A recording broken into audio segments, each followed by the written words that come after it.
Hello నమస్తే welcome back to my YouTube channel వేసీ paradise. I am Gajwalli Sai Sahithi. ఈరోజు special fig almond milk Sheikh.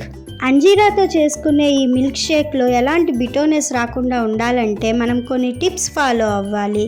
మీరు వీడియోని స్కిప్ చేయకుండా చూసారంటే పర్ఫెక్ట్ టిప్స్ తోటి అంజీరా బాదం మిల్క్ షేక్ని ఎంజాయ్ చేస్తారు. Let's begin the recipe process. First అయితే ఓవర్ నైట్ సోక్ చేసి ఉంచుకున్న బాదం పైన స్కిన్ని పీల్ అవుట్ చేసి ఇలా పక్కన పెట్టుకోవాలి. మనం ఈ మిల్క్ షేక్ చేసుకోవటం కోసం బాగా పండిన అంజీరాని మాత్రమే యూజ్ చేసుకోవాలి.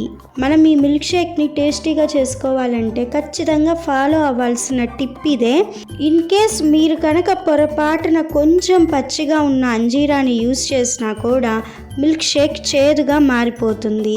కాబట్టి మీరు ఈ విషయంలో చాలా జాగ్రత్తగా ఉండాలి. ఇప్పుడు ఒక మిక్సర్ జార్ తీసుకొని అందులో కోర్స్గా కట్ చేసి ఉంచుకున్న ఒక అంజీరా, 5 బాదం, బాగా చల్లగా ఉన్న 100 ml మిల్క్ యాడ్ చేసుకోవాలి. తర్వాత ఇందులో మీ స్వీట్నెస్కి తగ్గట్లుగా 1 టీ స్పూన్ కానీ 2 టీ స్పూన్స్ కానీ హనీ యాడ్ చేసుకొని ఒక్కసారి బ్లెండ్ చేసుకోండి. మరీ ఎక్కువగా బ్లెండ్ చేశారంటే ఫిక్స్లో ఉన్న మినరల్స్ పోయి కెమికల్ రియాక్షన్ జరిగి మిల్క్ షేక్ బిటోర్గా మారడానికి అవకాశం ఉంది. నేను చెప్పిన ప్రాసెస్ అండ్ టిప్స్ ఫాలో అవుతూ ఫిగ్ ఆల్మండ్ మిల్క్ షేక్ చేసుకున్నారంటే టేస్టీగా ఉండే మిల్క్ షేక్ని ఎంజాయ్ చేస్తారు. Stay tuned for more interesting recipes. Please do watch, like, share, comment and subscribe to my YouTube channel. Thank you for watching. Bye bye.